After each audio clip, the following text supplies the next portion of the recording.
అందరికీ praise the lord. ఈ మధ్యాహ్న కాల సమయమందు ప్రభు అయిన యేసుక్రీస్తు నామములో మీ అందరికీ శుభాలు తెలియపరుస్తూ ఉన్నాం. ఈ దినము దేవుని యొక్క వాక్యాన్ని మనము ధ్యానం చేయనంటూ ఉన్నాం.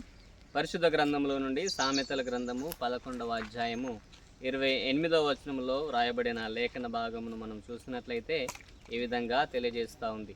నీతిమంతులు చిగురాకు వలె వృద్ధి నొందుతారు.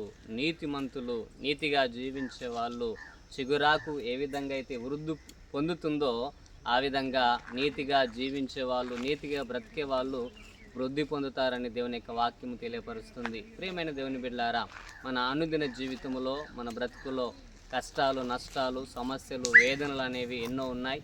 అయితే మన విశ్వాస ప్రయాణంలో మనం వెళ్తున్నప్పుడు ఎంతోమంది మనకు ఎదురవుతూ ఉంటారు. నీతిగా జీవించే వాళ్ళు, లేదంటే స్వనీతి పరులు, లేదంటే మనల్ని హింసించే వాళ్ళు చాలామంది ఉంటారు. కానీ మనము దేవుని యొక్క వాక్యాన్ని మనం చూస్తున్నప్పుడు నీకు కష్టాలు, నష్టాలు, ఇబ్బందులు ఎన్ని కలిగినా నువ్వు నీతిగా జీవించే విషయంలో నువ్వు తప్పిపోకుండా యథార్థత కలిగిన వారిగా, నీతిమంతులుగా ఉన్నప్పుడు నువ్వు తప్పకుండా వృద్ధి పొందుతావని దేవుని యొక్క వాక్యం తెలియపరుస్తుంది. అలాంటి జీవితాన్ని నీవు, నేను, మనందరము జీవించినట్లుగా ప్రభు మనందరికీ సహాయము చేసి తన కృపలో వర్ధిల్లింప చేయునుగాక. ఆమేన్.